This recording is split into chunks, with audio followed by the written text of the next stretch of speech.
오래 사는 사람들의 비결 정말 단순합니다. 그런데 왜 이렇게 어렵게 느껴질까요? 사실 우리가 알고 있는 대부분의 건강 비법은 그냥 흘려듣고 지나치는 경우가 많습니다. 그런데 여러분 정말 오래 살고 싶다면 지금부터 하는 행동 하나하나가 수명을 결정짓는다는 사실을 알고 계셨나요? 65세 이후 매일같이 찾아오는 피로감, 점점 무뎌지는 기억력, 그리고 작아지는 체력. 이런 변화들을 나이 드니까 당연하지라고 생각하셨나요? 하지만 여기서 중요한 건 그냥 늙어가는 것이 아니라 어떻게 늙어가느냐입니다. 여러분이 지금 당장 이 5가지를 지킨다면 남들보다 더 건강하게, 더 활기차게, 그리고 더 길게 인생을 누릴 수 있습니다. 자, 지금부터 오래 살고 싶으면 꼭 지켜야 할 5가지를 하나씩 살펴보겠습니다. 이걸 놓친다면 단순히 오래 사는 것이 아니라 고통스럽게 오래 사는 삶이 될지도 모릅니다. 준비되셨나요? 구독, 좋아요 누르시면 시작하겠습니다. 첫 번째, 움직이면 살고 누우면 죽습니다. 매일 1시간 이상 걷기는 오래 사는 삶의 기본입니다. 걷기만으로도 심혈관 건강이 개선되고 체중이 조절되며 심지어 치매 예방 효과까지 있다는 사실을 알고 계셨나요? 하지만 많은 사람들이 시간 없어라며 걷기를 게을리합니다. 그러다 병원에 누워 걷기만 했어도 이렇게까지 되진 않았을 텐데 라며 후회하는 경우가 많습니다. 하루 1시간 이상, 즉 하루 7,000보에서 1만 보를 걷는 것은 단순히 건강을 유지하는 수준을 넘어 삶의 질을 완전히 바꾸는 열쇠가 됩니다. 걷는 동안 우리의 몸은 회복하고 마음은 정화되며 활력이 되살아납니다. 걷기를 시작한 사람들은 하나같이 말합니다. 이 간단한 행동이 내 삶을 이렇게 바꿀 줄 몰랐어요. 하루 1시간 걷기는 체력뿐만 아니라 전신 건강에 폭발적인 효과를 가져옵니다. 심장은 더 강하게 뛰고 혈압은 안정되며 혈액순환이 개선됩니다. 특히 매일 걷는 습관은 당뇨병, 고혈압, 심장병 같은 만성질환의 위험을 30% 이상 낮춰줍니다. 체중 감량에도 효과적입니다. 1시간 동안 빠른 걸음으로 걷는 것만으로도 약 30만 400칼로리를 소모할 수 있습니다. 걷기는 무릎과 관절 건강에도 좋습니다. 뼈를 강화하고 관절 주변 근육을 단련시켜 관절염의 위험을 줄입니다. 정신 건강에도 걷기는 필수적입니다. 걷는 동안 스트레스 호르몬인 코르티솔 수치는 감소하고 기분을 좋게 하는 엔도르핀과 세로토닌이 분비됩니다. 걷기를 꾸준히 하는 사람들은 우울증과 불안감을 덜 느끼며 긍정적인 에너지를 얻습니다. 걷기가 뇌 건강에 미치는 영향은 놀랍습니다. 뇌로 가는 혈류가 증가하면서 기억력과 집중력이 향상되고 치매 예방 효과도 기대할 수 있습니다. 걷는 동안 우리는 단순히 움직이는 것이 아니라 몸과 마음을 동시에 치료하는 것입니다. 걷기는 누구나 쉽게 시작할 수 있는 운동이지만 올바른 방법으로 해야 효과를 극대화할 수 있습니다. 허리는 곧게 펴고 시선을 정면으로 유지하며 걸어야 합니다. 어깨를 긴장하지 않고 자연스럽게 내리고 팔을 앞뒤로 가볍게 흔들어야 합니다.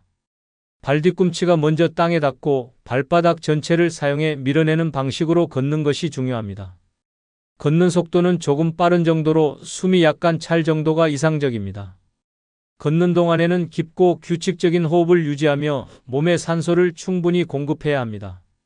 하루 7,000보에서 1만 보 걷기를 목표로 하고 처음 시작하는 사람이라면 짧게 나눠서 걷는 것도 좋은 방법입니다. 아침에 30분, 저녁에 30분 걷는 식으로 시간을 나누면 부담이 줄어듭니다. 일상에서 자연스럽게 걸음을 늘릴 수도 있습니다. 예를 들어 엘리베이터 대신 계단을 이용하거나 한 정거장 먼저 내려 목적지까지 걷는 습관을 들이는 것입니다. 걷기는 단순한 습관처럼 보이지만 그 효과는 강력합니다. 심장을 보호하고 체중을 조절하며 정신 건강까지 챙길 수 있는 완벽한 운동입니다. 매일 1시간씩 걷는 것은 단순히 오래 사는 것이 아니라 건강하고 활기찬 삶을 위한 첫걸음입니다. 지금 바로 편안한 운동화를 신고 걸어보세요. 당신의 건강은 한 걸음부터 시작됩니다. 두 번째, 하루 7시간 이상의 숙면 취하기는 장수의 필수 조건입니다. 숙면은 단순히 눈을 감고 쉬는 시간이 아닙니다. 숙면은 몸과 마음이 회복되는 시간이며 수명을 늘리는 비밀 병기입니다. 하루 7시간 이상 제대로 잠을 자면 우리의 몸은 스스로를 치유하고 젊음을 유지하며 더 건강한 삶으로 안내합니다. 하지만 많은 사람들이 나는 잠이 부족해도 괜찮아라고 말하며 숙면의 중요성을 무시합니다. 그러다 몸이 경고 신호를 보낼 때서야 잠이 이렇게 중요했구나라며 깨닫는 일이 반복됩니다. 숙면이 우리의 몸에 가져오는 변화는 놀랍습니다. 먼저 숙면 중에는 성장 호르몬이 분비되어 세포를 재생하고 손상된 조직을 복구합니다. 특히 낮 동안 쌓인 피로와 스트레스는 숙면을 통해 해소됩니다. 면역 체계는 이 시간 동안 더욱 강력해지고 심장은 쉬면서 혈압이 자연스럽게 낮아지며 심혈관 건강이 개선됩니다.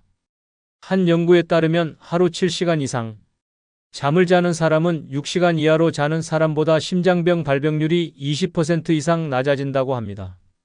숙면은 뇌에도 필수적입니다. 잠을 자는 동안 뇌는 낮 동안 저장한 정보를 정리하고 불필요한 기억을 삭제하며 새로운 기억을 고정시킵니다. 즉, 숙면은 단기 기억을 장기 기억으로 바꾸는 데 중요한 역할을 합니다. 이 과정에서 독소와 노폐물이 제거되며 치매와 같은 신경퇴행성 질환의 위험도 줄어듭니다. 잠은 뇌의 청소 시간이다라는 말이 괜히 나온 게 아닙니다. 숙면이 피부에도 미치는 영향은 실로 대단합니다. 뷰티 슬립이라는 말처럼 잠을 잘 자는 사람은 피부톤이 맑고 주름이 덜 생깁니다. 피부 세포가 재생되는 시간은 숙면 중에 집중적으로 이루어지기 때문입니다. 하루 7시간 이상 숙면을 취한 사람은 그렇지 않은 사람보다 노화 속도가 더딘 것으로 나타났습니다. 숙면은 단순히 건강을 지키는 것을 넘어 젊음을 유지하는 열쇠이기도 합니다. 하지만 숙면이 부족하면 어떤 일이 벌어질까요? 잠이 부족한 상태에서는 스트레스 호르몬인 코르티솔이 과다 분비되며 혈압과 혈당 수치가 올라갑니다. 만성적인 수면 부족은 심혈관 질환, 당뇨병, 비만, 심지어 암 발병률까지 높이는 것으로 알려져 있습니다. 또한 수면 부족은 뇌의 해마 기능을 손상시켜 기억력 감퇴와 치매 위험을 높입니다. 예를 들어 한 50대 남성은 나는 밤에 45시간만 자도 괜찮다며 수면을 줄여가며 일했습니다. 하지만 시간이 지나면서 고혈압, 당뇨, 심한 피로감을 겪으며 병원을 찾았고 의사는 수면 부족이 문제의 원인이라는 진단을 내렸습니다. 그는 이후 하루 7시간 이상 잠을 자는 습관을 들였고 피로감은 물론 건강 수치도 놀라울 정도로 개선되었습니다. 잠을 제대로 자니까 내 몸이 다시 젊어진 것 같아요 라는 말로 그 효과를 증명했습니다. 숙면을 위해서는 일정한 수면 패턴을 유지하고 잠들기 전에 전자기기를 멀리하며 침실 환경을 어둡고 조용하게 만드는 것이 중요합니다. 또한 잠들기 전에 가벼운 스트레칭이나 따뜻한 차를 마시는 것도 도움이 됩니다. 숙면은 작은 습관의 변화로 시작할 수 있으며 그 변화가 당신의 삶을 완전히 바꿀 것입니다. 하루 7시간 이상의 숙면은 단순한 권장이 아니라 오래 살고 싶다면 반드시 지켜야 할 약속입니다. 오늘 밤부터 이 약속을 시작하세요. 당신의 몸과 마음이 활력을 되찾고 더 건강하고 행복한 삶으로 이어질 것입니다. 잠을 잘 자는 사람만이 더 오래, 더 활기차게 살 수 있습니다. 세 번째, 두뇌 활동에 도움되는 퍼즐이나 독서는 수명을 늘리는 지름길입니다. 나이가 들수록 우리의 몸뿐만 아니라 뇌도 점점 느려지고 퇴화합니다. 하지만 이 과정을 막거나 늦출 수 있는 강력한 비법이 있습니다. 그것은 바로 두뇌 활동에 도움되는 퍼즐과 독서입니다. 퍼즐이나 독서는 단순한 취미 활동이 아니라 뇌를 자극해 활력을 불어넣는 최고의 두뇌 운동입니다. 퍼즐을 맞추거나 책을 읽는 행위는 우리의 뇌를 활발하게 작동시킵니다. 퍼즐을 풀 때 우리는 문제를 해결하기 위해 논리적 사고와 분석 능력을 사용하며 이 과정에서 뉴런 간의 연결이 강화됩니다. 마치 뇌의 근육을 단련하는 것처럼 퍼즐은 우리의 기억력을 높이고 문제 해결 능력을 발전시킵니다. 특히 치매 예방 연구에 따르면 퍼즐과 같은 사고 활동에 꾸준히 참여한 사람들은 그렇지 않은 사람들보다 치매 발병률이 30% 이상 낮아진 것으로 나타났습니다. 독서는 또 다른 강력한 두뇌 운동입니다. 책을 읽을 때 우리는 단어를 이해하고 문맥을 추론하며 이야기 속 정보를 머릿속에서 재구성합니다. 이 과정은 우리의 기억력을 강화하고 사고력을 높이며 공감 능력을 키웁니다. 독서는 스트레스를 줄이는데도 탁월합니다. 단 6분 동안 독서를 하면 스트레스가 60%까지 감소한다는 연구 결과도 있습니다. 독서와 퍼즐은 몸의 피로를 푸는 것뿐만 아니라 우리의 정신적 건강을 지키는 데도 필수적입니다. 예를 들어 김 씨는 은퇴 후 무료함과 무기력함을 느끼기 시작했습니다. TV만 보며 시간을 보내던 그는 기억력이 점점 떨어지고 자주 깜박이는 자신을 발견했습니다. 그러던 중 지인의 추천으로 퍼즐 맞추기와 소설 읽기를 시작했습니다. 처음엔 어려웠지만 점점 그의 뇌가 깨어나는 느낌을 받았습니다. 단어를 이해하고 줄거리를 따라가는 과정이 내 머리를 맑게 해줬어요. 김 씨는 그 후로 퍼즐과 독서를 일상에 녹이며 전보다 활력 넘치는 삶을 살게 되었습니다. 두뇌 활동은 단순히 뇌만을 건강하게 만드는 것이 아닙니다. 우리의 몸에도 큰 영향을 미칩니다. 뇌가 활성화되면 스트레스가 줄어들고 심박수와 혈압이 안정되며 면역 체계가 강화됩니다. 또한 두뇌 활동은 우리를 더 행복하게 만듭니다. 책 한 권을 다 읽거나 어려운 퍼즐을 풀었을 때 느끼는 성취감과 자신감은 삶의 질을 높이는 핵심 요소입니다. 두뇌 활동을 시작하는 방법은 간단합니다. 매일 10분만이라도 책을 읽거나 간단한 퍼즐을 풀어보세요. 교차 퍼즐, 수도쿠, 추리소설 등 무엇이든 좋습니다. 중요한 것은 꾸준히 하는 것입니다. 두뇌를 자극하는 작은 습관이 쌓이면 큰 변화를 가져옵니다. 뇌는 쓰면 쓸수록 젊어진다는 말처럼 퍼즐과 독서는 당신의 뇌를 새롭게 만드는 최고의 도구입니다. 두뇌를 건강하게 유지하면 몸도 따라 좋아지고 삶의 질도 함께 높아집니다. 지금 당장 책 한 권을 펴거나 퍼즐 한 장을 펼쳐보세요. 그 작은 시작이 당신의 수명을 늘리는 첫걸음이 될 것입니다. 네 번째, 고기를 줄이고 채소와 과일 섭취 늘리기는 건강과 수명을 늘리는 가장 효과적인 변화입니다. 고기를 줄이고 채소와 과일 섭취를 늘리는 것, 단순한 식습관 변화가 아닙니다. 이것은 당신의 몸을 새롭게 만드는 혁명적인 선택입니다. 많은 사람들이 고기를 주식처럼 먹으며 단백질이 필요하잖아라고 말합니다. 맞습니다. 단백질은 중요합니다. 하지만 과도한 육류 섭취는 우리 몸에 예상치 못한 문제를 가져올 수 있습니다. 반면 채소와 과일은 몸속 세포를 젊고 건강하게 유지시키는 자연의 선물입니다. 육류를 과하게 섭취하면 혈액 속에 포화지방과 콜레스테롤이 쌓이면서 심혈관 질환, 고혈압, 비만, 당뇨병 같은 질병의 위험이 높아집니다. 특히 붉은 고기는 대장암 발병률을 높이는 것으로 잘 알려져 있습니다. 한 연구에서는 매일 붉은 고기를 100지 이상 섭취하는 사람의 대장암 위험이 17% 증가한다고 밝혔습니다. 고기 섭취를 줄이는 것은 단순히 살을 빼는 일이 아니라 몸속 위험 요소를 줄이는 일입니다. 반대로 채소와 과일은 우리 몸의 방패막이 역할을 합니다. 채소와 과일에는 비타민, 미네랄, 항산화제가 풍부하게 들어 있습니다. 이 영양소들은 세포 손상을 막고 염증을 줄이며 암세포의 성장을 억제하는 데 도움을 줍니다. 또한 채소와 과일은 식이섬유가 풍부해 소화를 돕고 혈당을 안정시키며 체중 조절에도 탁월한 효과를 발휘합니다.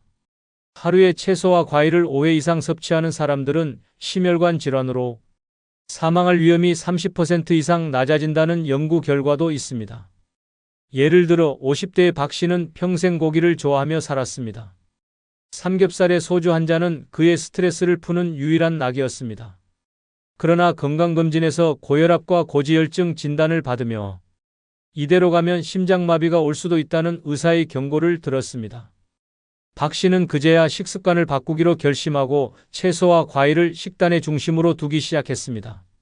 몇 달 후 그의 혈압과 콜레스테롤 수치는 정상으로 돌아왔고 몸도 가벼워졌습니다. 박 씨는 말합니다. 채소와 과일이 내 몸을 살렸어요. 채소와 과일은 단순히 건강을 유지하는 데 그치지 않습니다. 젊음을 유지하는 비결이기도 합니다. 항산화제가 풍부한 블루베리, 비타민C가 가득한 브로콜리, 면역력을 높이는 시금치 같은 채소와 과일은 피부를 맑게 하고 노화 속도를 늦추며 몸속의 독소를 제거하는 데 효과적입니다.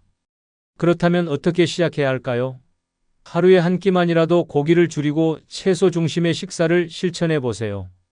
예를 들어 삼겹살 대신 구운 가지를 선택하거나 스테이크 대신 신선한 샐러드를 곁들여 보세요. 아침에는 간단한 과일 스무디를 만들어도 좋습니다. 중요한 건 작은 변화를 꾸준히 실천하는 것입니다. 우리가 먹는 음식이 곧 우리의 건강을 결정한다는 말처럼 오늘 먹는 한 끼가 내일의 건강을 좌우합니다. 고기를 줄이고 채소와 과일을 늘리는 것은 단순한 다이어트가 아닙니다. 이것은 몸의 세포를 되살리고 병을 예방하며 오래도록 건강하게 사는 지름길입니다. 지금부터 여러분의 식탁을 바꾸세요. 그 변화가 여러분의 수명을 바꾸는 시작이 될 것입니다. 5번째, 가족 및 친구들과의 교류 유지하기는 오래 사는 삶의 감춰진 비결입니다. 가족과 친구, 이들과의 교류는 단순히 외로움을 덜어주는 것을 넘어 우리의 몸과 정신 건강을 지키는 강력한 방어막 역할을 합니다. 사람은 사회적 동물입니다. 따뜻한 대화, 진심 어린 관심, 그리고 함께하는 시간은 우리에게 생명력을 불어넣습니다.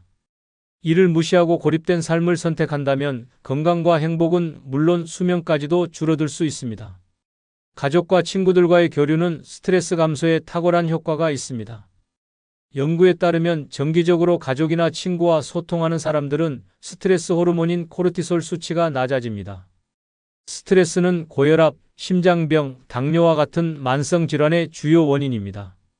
반대로 사랑하는 사람들과의 교류는 이러한 질환의 위험을 줄이고 몸을 더욱 건강하게 만듭니다. 단순히 이야기를 나누는 것만으로도 우리는 더 오래 살 준비를 하는 셈입니다. 정신적인 측면에서도 가족 및 친구들과의 교류는 치매와 우울증 예방에 효과적입니다. 뇌는 계속 사용해야 건강을 유지합니다. 대화와 교류를 통해 우리는 기억력과 사고력을 유지할 수 있습니다. 특히 고령자의 경우 자주 사람들과 만나고 대화하는 활동은 뇌의 활성화를 도와 치매 위험을 30% 이상 낮춰줍니다. 사랑하는 사람들과 함께 웃고 함께 고민을 나누는 것은 최고의 뇌 운동입니다. 예를 들어 70대에 접어든 이 씨는 은퇴 후 자연스럽게 친구들과 멀어지고 가족과도 연락이 줄어들었습니다. 그는 점점 외로움을 느끼며 내 인생은 끝났나 보다라고 생각했습니다. 하지만 우연히 지역 노인회 활동에 참여하면서 다시 사람들과 어울리게 되었고 매주 모임에서 이야기꽃을 피우며 활력을 되찾았습니다. 이 씨는 말합니다. 사람들과 어울리면서 내 삶이 다시 살아난 기분이에요. 몸도 가벼워지고 마음도 행복합니다. 가족과 친구들과의 교류는 단순한 만남이 아니라 우리 몸과 마음을 지탱하는 버팀목입니다. 이러한 관계는 스트레스를 줄이고 면역 체계를 강화하며 삶에 대한 만족감을 높여줍니다. 중요한 것은 연락을 기다리는 것이 아니라 스스로 먼저 다가가는 것입니다. 짧은 전화 한 통, 가벼운 안부 문자, 혹은 작은 선물만으로도 관계는 유지될 수 있습니다. 또한 친구들과의 관계를 통해 웃음과 긍정적인 에너지를 얻는 것은 장수와 직결됩니다. 웃음은 천연 진통제이자 스트레스 해소제입니다. 가족과 함께하는 저녁 식사, 친구들과의 커피 한 잔은 단순한 시간이 아닙니다. 그것은 우리의 심장을 뛰게 하고 뇌를 활성화시키며 삶의 질을 높이는 강력한 비결입니다. 혼자 오래 살 수는 없습니다. 사람들과의 교류는 우리의 삶을 풍요롭게 하고 수명을 연장하는 데 중요한 역할을 합니다. 지금 당장 전화기를 들고 가족과 친구에게 연락하세요. 그 짧은 대화가 여러분의 인생을 길고 건강하게 만들어줄 시작이 될 것입니다. 사람이 가장 좋은 약이라는 말 진리입니다. 여러분, 오래 살고 싶다면 지금 당장 선택해야 합니다. 여러분, 오래 사는 비결은 복잡하지 않습니다. 문제는 우리가 그것을 알고도 실천하지 않는다는 데 있습니다. 건강하게 오래 사는 삶은 선택의 문제입니다. 바로 지금 여러분의 삶에서 무엇을 바꾸고 무엇을 지킬 것인지 선택할 순간이 왔습니다. 내일부터 시작할게라는 말은 결국 평생 시작하지 않겠다는 핑계에 불과합니다. 몸과 마음을 지키는 단 5가지, 오늘부터 실천하십시오. 이 5가지를 실천하면 단순히 오래 사는 것만이 아니라 더 젊고 더 행복하고 더 의미 있는 삶을 살 수 있습니다. 이 모든 것이 쌓이면 당신의 미래는 지금과 완전히 달라질 것입니다. 늦지 않았습니다. 오늘 당신의 선택이 내일을 결정합니다.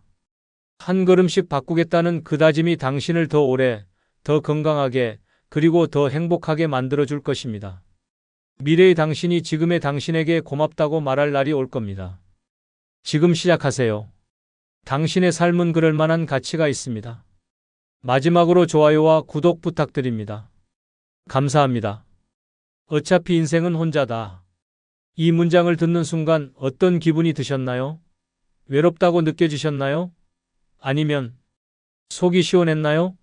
사실 인생은 태어날 때부터 혼자였고 결국 혼자서 마무리됩니다. 그런데 왜 우리는 누군가와 끝없이 연결되고 의지하며 살아가야 한다고 생각할까요? 혼자라는 건 결코 불행이나 실패가 아닙니다. 오히려 스스로를 온전히 사랑하고 나만의 삶을 만드는 시작입니다. 누군가에게 기대며 살다가 상처받고 무너진다면 결국 고통도 나 혼자 감당해야 합니다. 그렇다면 차라리 독하게 행복을 선택해야 하지 않을까요? 남들이 뭐라고 하든 내 인생의 주인은 나라는 걸 깨닫는 순간부터 진정한 자유가 찾아옵니다. 오늘은 혼자라는 사실을 두려워하거나 피하지 않고 오히려 행복으로 바꿀 수 있는 방법에 대해 이야기해 보겠습니다. 이제 더는 남의 시선이나 기대에 얽매이지 마세요. 독하게 행복하게 내 인생을 내가 주도하며 살아갈 때가 왔습니다. 준비되셨나요? 이제부터 진짜 혼자서도 찬란하게 빛날 수 있는 방법을 알려드릴게요. 구독, 좋아요 누르시면 시작하겠습니다. 첫 번째, 혼자라는 현실, 두려움이 아닌 자유로움입니다. 혼자? 상상만 해도 끔찍하다. 이런 말을 들어본 적 있으신가요? 사람들은 혼자라는 사실을 인정하는 순간 외로움과 불행에 빠질 것 같다고 두려워합니다. 그런데 정말 혼자는 그렇게 나쁜 걸까요?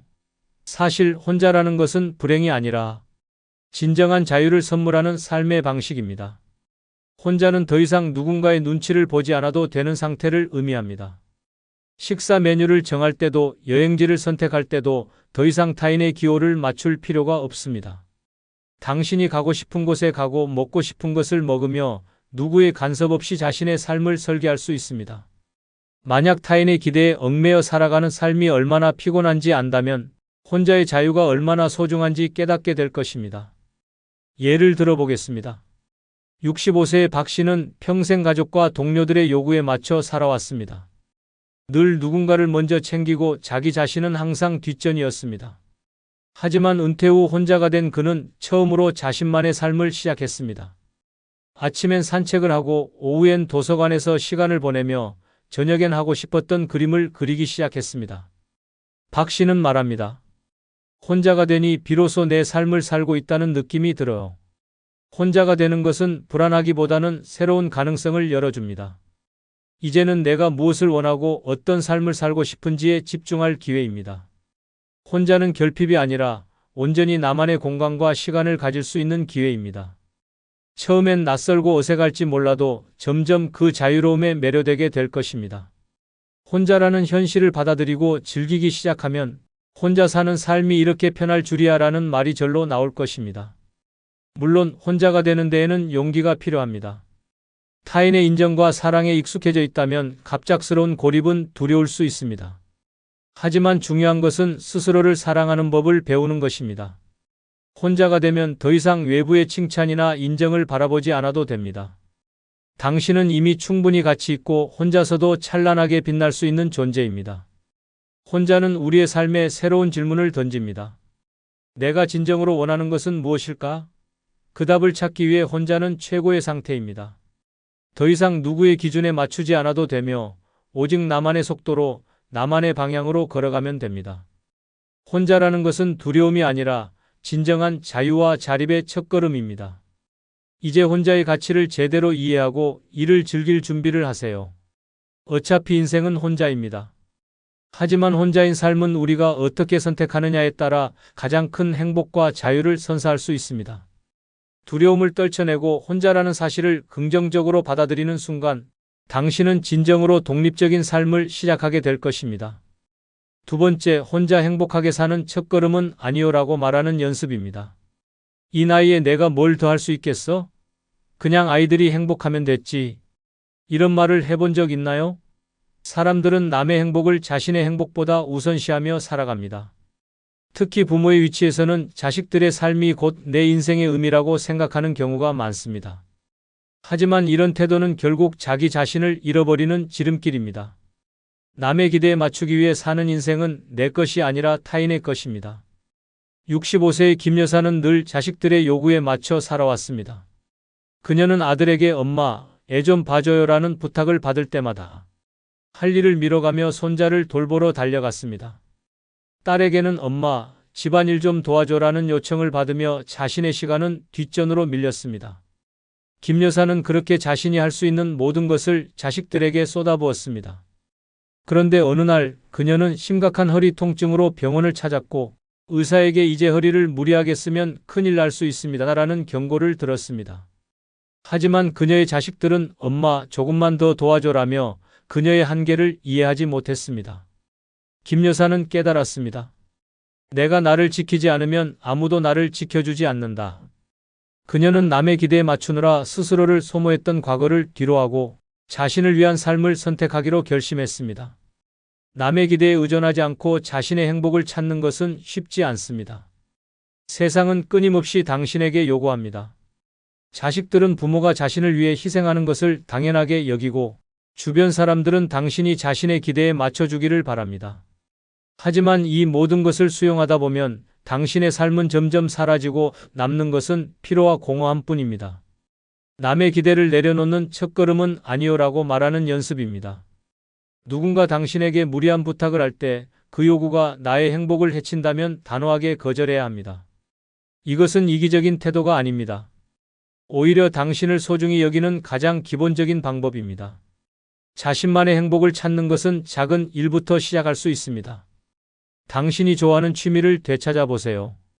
그것이 그림을 그리는 것이든 요가를 배우는 것이든 새로운 언어를 배우는 것이든 상관없습니다.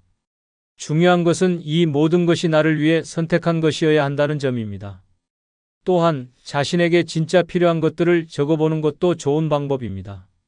자식들이나 주변 사람들에게 잘 보이기 위해 무엇을 희생했는지, 그리고 이제는 무엇을 되찾고 싶은지 생각해 보세요. 남의 기대를 내려놓고 나를 중심에 두기 시작하면 비로소 진정한 행복이 무엇인지 알게 될 것입니다. 김 여사는 이제 손자 대신 친구들과 여행을 다니고 자식들의 집안일 대신 독서 모임에서 책을 읽으며 자신의 삶을 즐기고 있습니다. 그녀는 말합니다.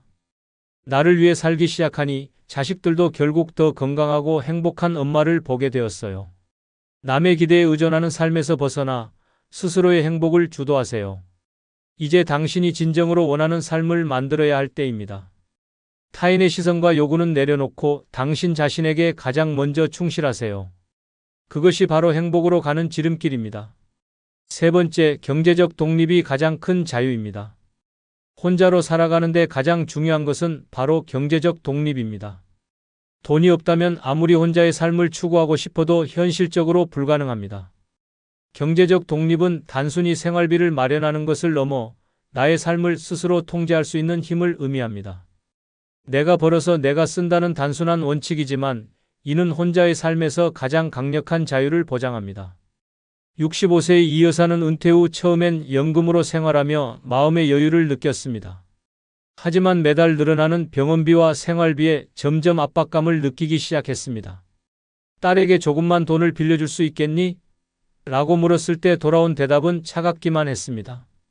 엄마, 우리도 여유가 없어. 그때 이 여사는 깨달았습니다.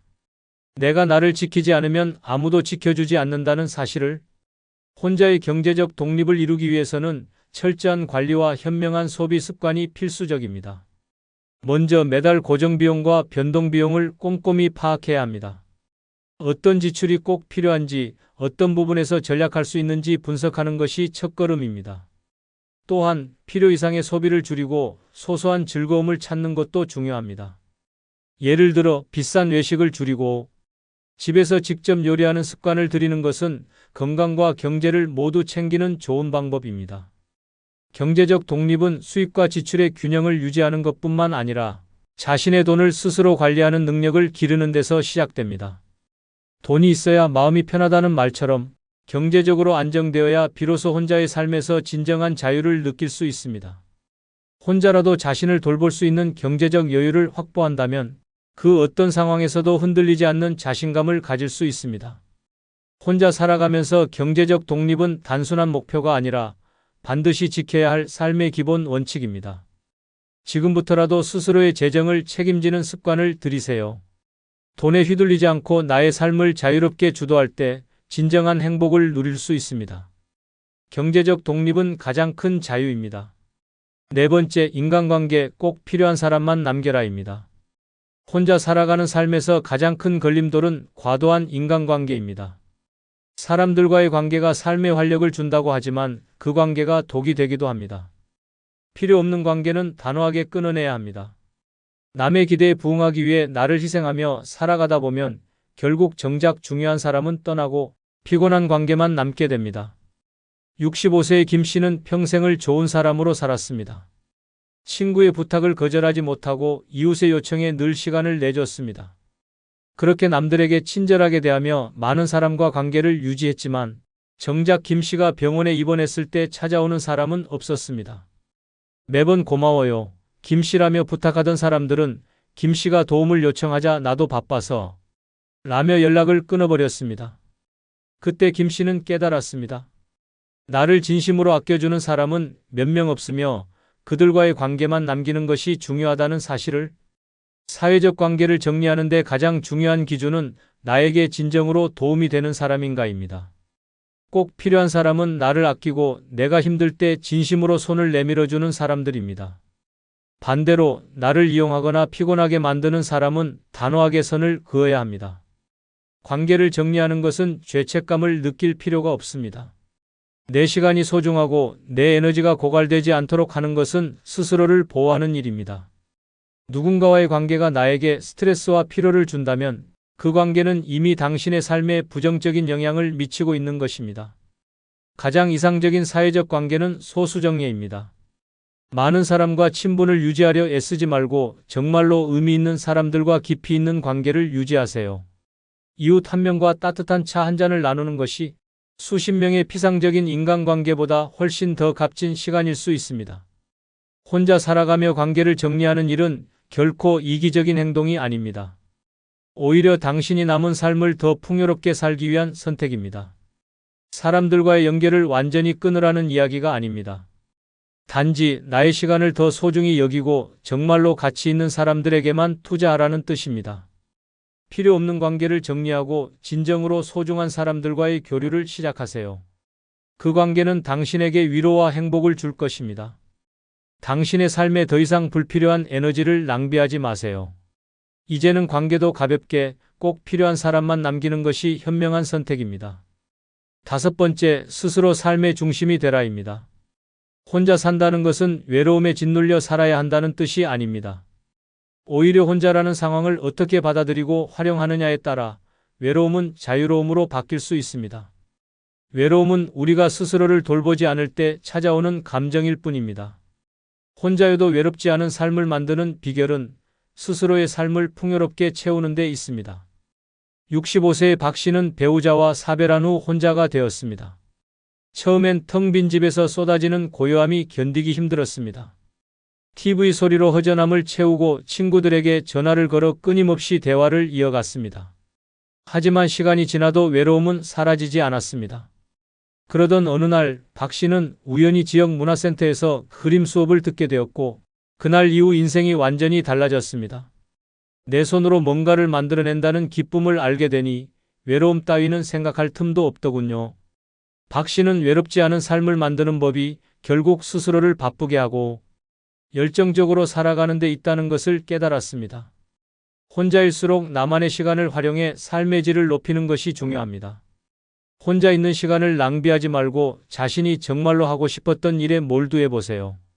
배워보고 싶었던 악기를 다뤄보거나 어릴 적 꿈꿨던 그림 그리기를 시작해보는 겁니다. 몰입할 수 있는 취미는 단순한 시간 때우기가 아니라 외로움을 대체할 가장 강력한 방법입니다. 또한 새로운 관계를 두려워하지 마세요. 혼자라는 이유로 세상과 단절될 필요는 없습니다. 지역 모임, 온라인 커뮤니티, 봉사활동 등을 통해 같은 관심사를 가진 사람들과 교류할 수 있습니다.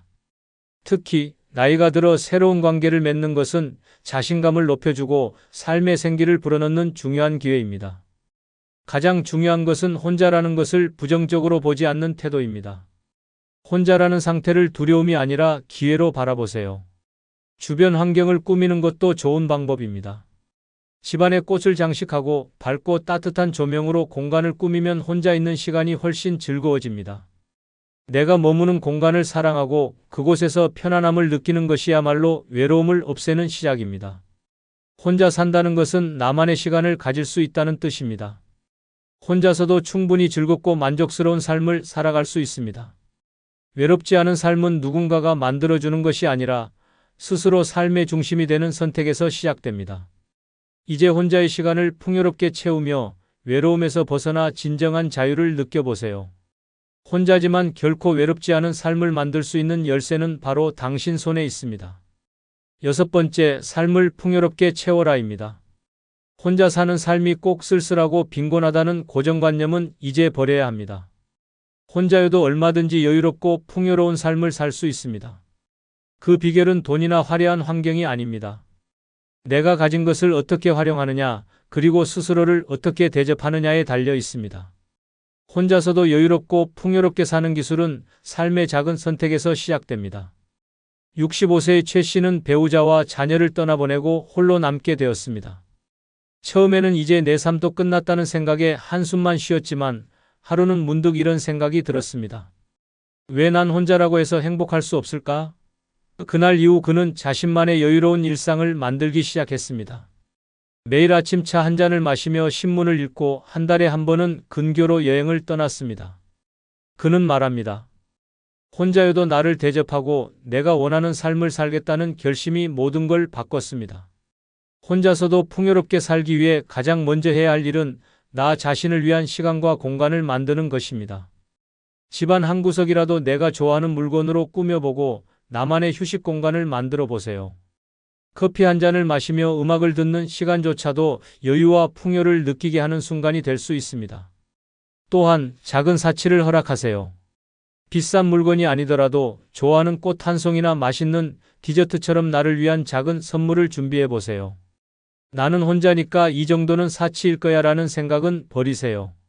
나를 위한 작은 사치는 오히려 삶의 질을 높여주는 강력한 도구가 됩니다. 경제적으로도 혼자 살기 때문에 필요한 만큼만 소비하는 습관을 들이면 여유가 생깁니다. 혼자 살면 대규모로 구매할 필요가 없기에 품질 좋은 소량의 재료나 제품을 선택해 나를 위한 가치 있는 소비를 할 수 있습니다. 이렇게 하면 돈은 덜 쓰지만 만족감은 훨씬 커질 것입니다. 여유로운 삶의 또 다른 기술은 시간을 재정비하는 것입니다. 많은 사람들이 시간을 흘려보내지만 혼자 사는 사람들은 시간을 나만의 것으로 온전히 사용할 수 있는 특권이 있습니다. 하루 중 가장 에너지가 넘치는 시간대를 활용해 내가 좋아하는 일을 하거나 새로운 스킬을 배우는 데 투자해 보세요.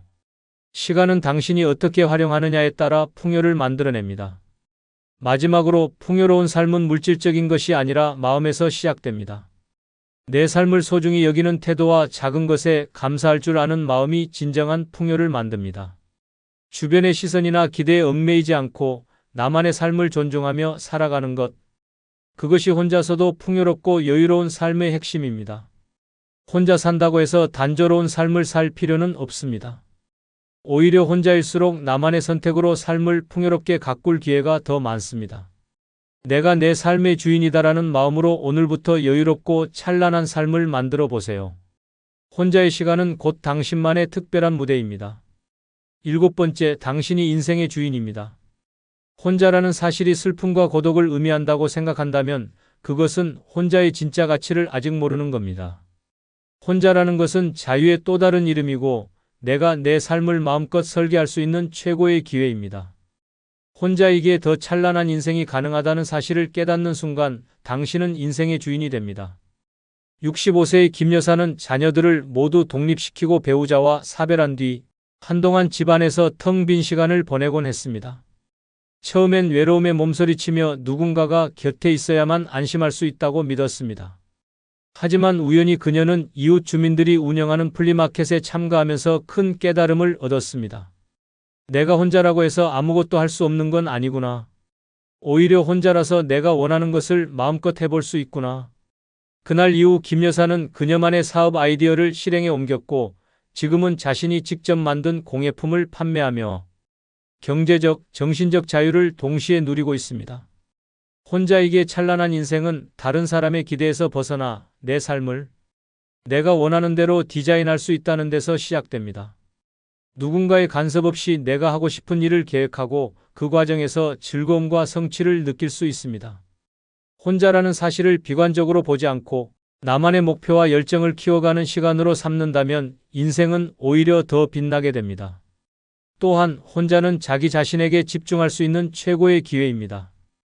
관계에 휘둘리며 나를 잊어버렸던 과거를 뒤로하고 이제는 스스로를 가장 소중히 여기는 법을 배워야 합니다. 예를 들어 한적한 오후에 좋아하는 책을 읽거나 산책로를 걸으며 내 마음과 대화하는 시간은 내면을 풍요롭게 하고 삶을 더욱 충만하게 만들어줍니다. 혼자이기에 가능한 삶의 찬란함은 모험적인 선택에서도 빛을 발합니다. 혼자라면 내가 가고 싶은 곳으로 여행을 떠나고 내가 좋아하는 방식으로 시간을 보내며 누구에게도 허락을 구할 필요 없이 나를 위한 모험을 설계할 수 있습니다. 혼자 떠난 여행지에서 만난 풍경과 사람들은 오히려 내 삶을 더 다채롭게 만들고 나를 성장시키는 계기가 됩니다. 혼자가 된다는 것은 누군가의 부족함을 의미하지 않습니다. 오히려 스스로를 채울 기회를 제공받은 겁니다. 내가 원하는 것을 하고 나를 가장 잘 이해하는 사람으로 스스로를 돌보는 시간이야말로 찬란한 인생을 완성하는 열쇠입니다. 여러분, 혼자라는 사실을 슬퍼하거나 부정적으로 바라보지 마세요. 그 누구도 대신 살아줄 수 없는 내 삶, 이제는 내가 주도권을 잡고 찬란한 그림을 그려야 할 시간입니다. 혼자라는 사실은 독립적인 자유를 의미합니다. 혼자서도 빛나는 삶은 바로 지금부터 당신의 선택에 달려 있습니다. 혼자이기에 더 찬란한 나만의 인생이 바로 당신 앞에 펼쳐질 것입니다. 여러분 모두를 응원합니다. 끝으로 구독, 좋아요 부탁드립니다. 감사합니다. 부모와 자식 사이는 평생 끊어지지 않는 인연이라지만 결혼한 순간부터 이 관계는 완전히 달라집니다. 부모가 아무리 자식을 사랑해도 그 자식은 이제 배우자와 새로운 가정을 꾸렸습니다. 하지만 여전히 많은 부모들은 자식이 결혼했어도 자신과 모든 것을 공유해야 한다고 착각합니다. 그러다 돌이킬 수 없는 갈등을 불러오고 결국엔 부모와 자식 간의 거리만 멀어지는 결과를 낳습니다. 나는 솔직한 게 좋아. 라며 자식에게 무심코 던지는 말 한마디가 평생 후회할 일이 될 수도 있습니다. 이런 이야기들은 한순간의 실수로 자식의 결혼 생활을 흔들고 나아가 부모와의 관계까지 위태롭게 만들 수 있습니다. 지금부터 결혼한 자식에게 절대 말하면 안 되는 6가지 비밀을 이야기해 보겠습니다. 만약 당신이 이 6가지를 무심코 말해버린다면 그 순간부터 부모와 자식의 관계는 예전 같지 않을 수도 있습니다. 먼저 구독, 좋아요 누르시면 시작하겠습니다. 첫 번째, 부모님의 재산 상황과 분배 계획을 말하는 순간 가족 관계는 무너집니다. 부모와 자식 사이는 평생 이어지는 인연이라지만 재산 문제가 개입되는 순간 그 관계는 한순간에 무너질 수 있습니다. 부모가 자식에게 자신의 재산 상황을 공개하거나 누구에게 얼마나 물려줄 것인지 미리 밝히는 것은 생각보다 훨씬 위험한 일입니다.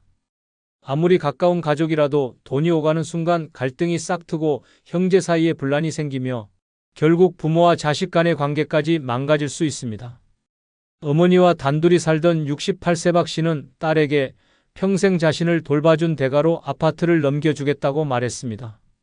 하지만 이 사실을 뒤늦게 알게 된 박 씨의 아들은 충격을 받았습니다. 엄마, 내가 가족을 위해 얼마나 희생했는데 이건 말이 안 돼. 박 씨는 단순히 딸에게 감사한 마음을 표현한 것뿐이었지만 아들의 분노는 걷잡을 수 없이 커졌습니다. 형제 간의 관계는 완전히 틀어졌고 박 씨는 결국 아들마저 잃어버렸습니다. 나는 공평하게 나누려고 했는데 왜 이런 일이 생긴 거지? 부모 입장에서는 나름대로 정당한 이유가 있을지 모르지만 자식 입장에서 부모의 재산은 단순한 금전적 가치가 아니라 가족에 대한 애정과 인정의 의미를 가집니다.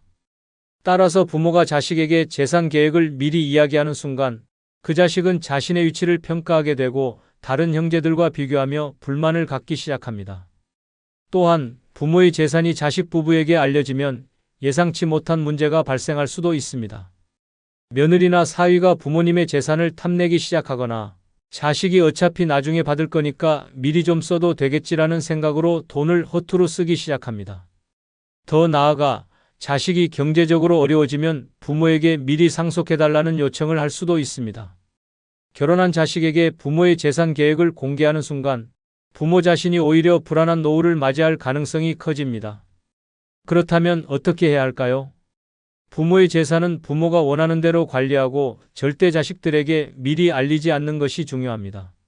모든 결정은 내가 떠난 후 법적으로 진행될 거야. 라는 입장을 분명히 하세요. 자식이 아무리 궁금해하고 물어보더라도 그건 나중에 알게 될 일이다라고 단호하게 말해야 합니다.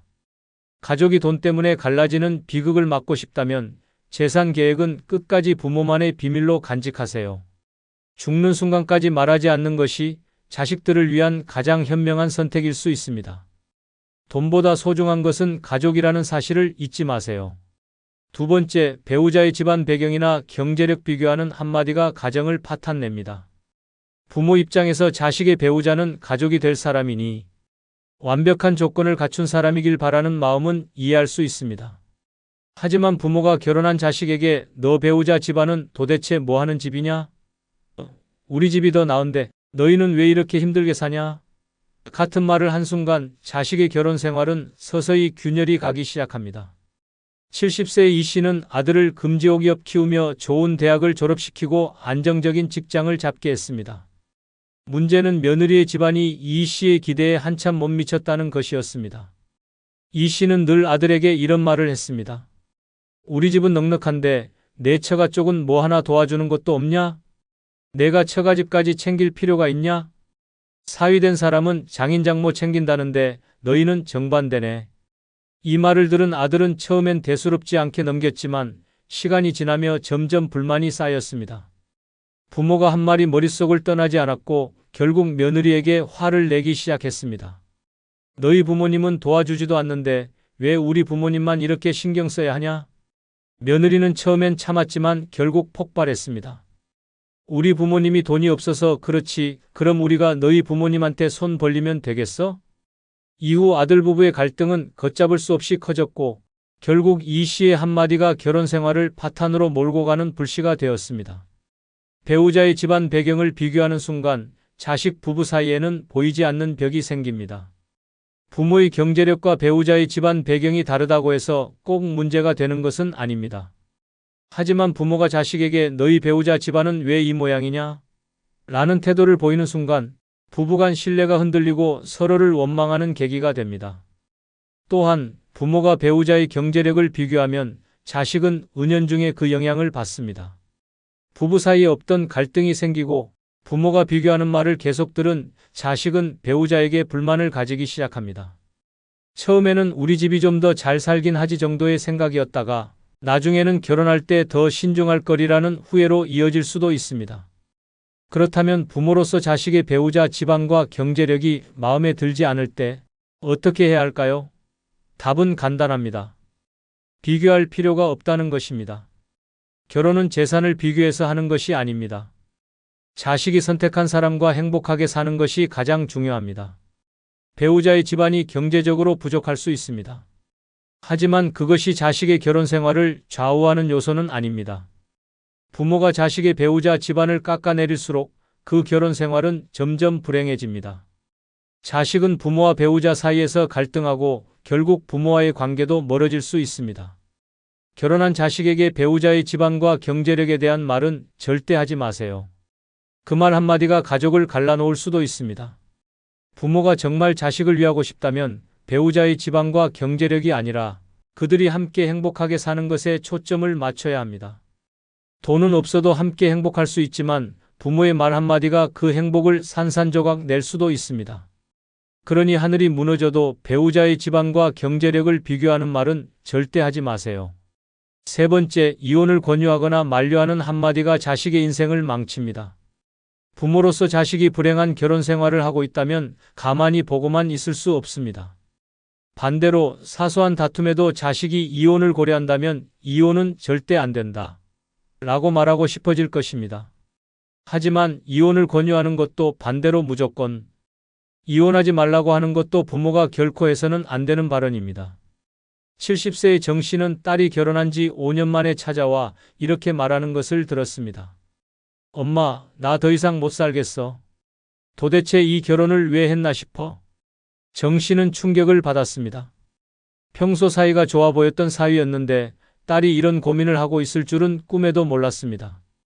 그날 밤 정 씨는 딸과 함께 사위의 문제점을 하나하나 짚으며 이혼하는 게 맞을 것 같다라고 말했습니다. 너 아직 젊으니까 다시 시작할 수 있어. 하지만 문제는 예상 밖의 곳에서 터졌습니다. 딸은 다시 남편과 화해했고 그날의 고민 상담은 그냥 홧김에 했던 말이었다고 생각했습니다. 그러나 이미 엄마에게 남편의 단점을 다 털어놓은 이상 이제 남편을 대하는 태도가 어색해졌습니다. 남편과 싸울 때마다 엄마 말이 맞았어.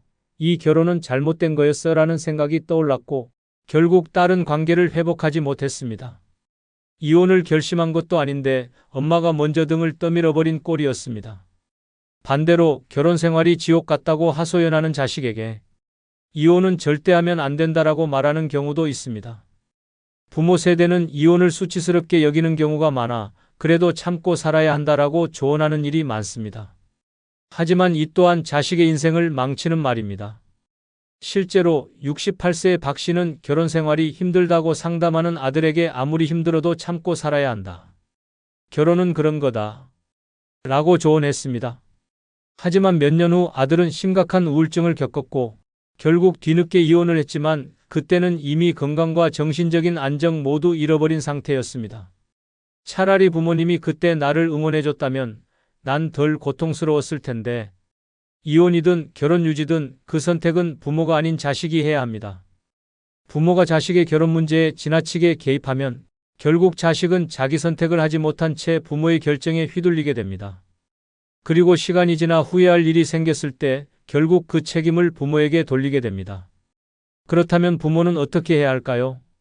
결혼 생활이 힘들다고 상담하는 자식에게 이혼해라 혹은 절대 이혼하지 마라가 아니라 내가 어떤 선택을 하든 나는 내 편이다라는 말이 가장 좋은 답변입니다. 자식이 스스로 결정을 내릴 수 있도록 부모는 단순한 조언자가 되어야 합니다. 이혼을 권유하는 것도 무조건 막는 것도 자식 인생을 대신 살아주는 것이 아닙니다. 그 선택의 책임은 자식에게 있습니다. 결혼한 자식에게 절대 해서는 안 되는 말, 이혼해라 혹은 이혼하지 마라 이 두 가지입니다. 부모는 한 발 뒤에서 지켜봐야 할 때도 있습니다. 결국 자식의 인생을 사는 건 부모가 아니라 자식 자신이니까요. 네 번째, 부모가 자식의 모든 삶을 조종하려고 하는 것은 자식 인생을 망치는 최악의 실수입니다. 부모는 자식을 위해 최선을 다하며 살아왔습니다.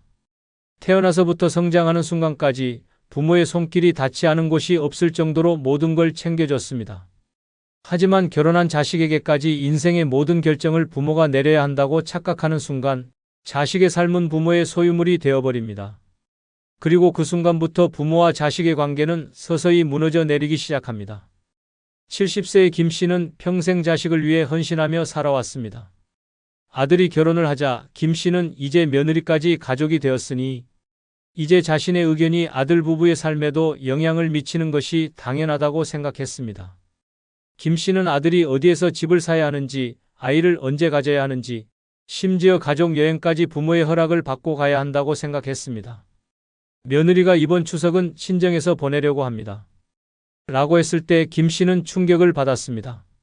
어디 감히 친정에서 명절을 보낸다고? 그때부터 김 씨는 아들에게 전화를 걸어 불만을 터뜨리기 시작했습니다. 내가 결혼했다고 해서 내 허락 없이 마음대로 할 수 있다고 생각하지 마라. 아들은 처음엔 조용히 듣고 있었지만 점점 불만이 쌓였습니다. 그리고 결국 이런 말을 했습니다. 엄마, 제발 제 인생 좀 그냥 놔두세요. 이 말을 듣는 순간 김 씨는 세상이 무너지는 것 같았습니다. 내가 널 어떻게 키웠는데 이럴 수가 있냐? 하지만 이미 아들의 마음속엔 부담과 반발심이 가득 차 있었고 결국 김 씨와의 거리는 점점 멀어졌습니다. 부모가 자식의 모든 결정을 대신하려는 순간 자식은 점점 부모로부터 도망치고 싶어집니다. 결혼한 자식은 이제 독립된 가정을 꾸렸고 부모가 아닌 배우자와 함께 삶을 계획해야 합니다. 하지만 여전히 많은 부모들은 나는 너를 위해서 하는 말이야 라는 명분으로 자식의 삶에 깊이 개입합니다. 내가 어디에 살아야 하는지, 어떻게 돈을 써야 하는지, 언제 부모를 찾아와야 하는지, 아이를 어떻게 키워야 하는지까지 이런 결정들을 부모가 해주는 것이 당연하다고 생각하는 순간 자식은 자신이 부모의 소유물이라는 착각 속에서 살아가게 됩니다. 그리고 어느 순간 견디지 못한 자식이 부모와의 관계를 끊어버리는 경우도 많습니다. 부모의 사랑이 부담으로 변하는 순간 부모는 자식을 사랑하기 때문에 조언하고 싶고 올바른 길로 이끌어주고 싶어 합니다. 하지만 결혼한 자식에게 부모가 모든 결정권을 행사하려 한다면 그것은 사랑이 아니라 통제입니다. 자식이 원하는 삶이 아니라 부모가 원하는 삶을 강요하는 순간 그 관계는 더 이상 가족이 아니라 지배와 복종의 관계가 되어버립니다.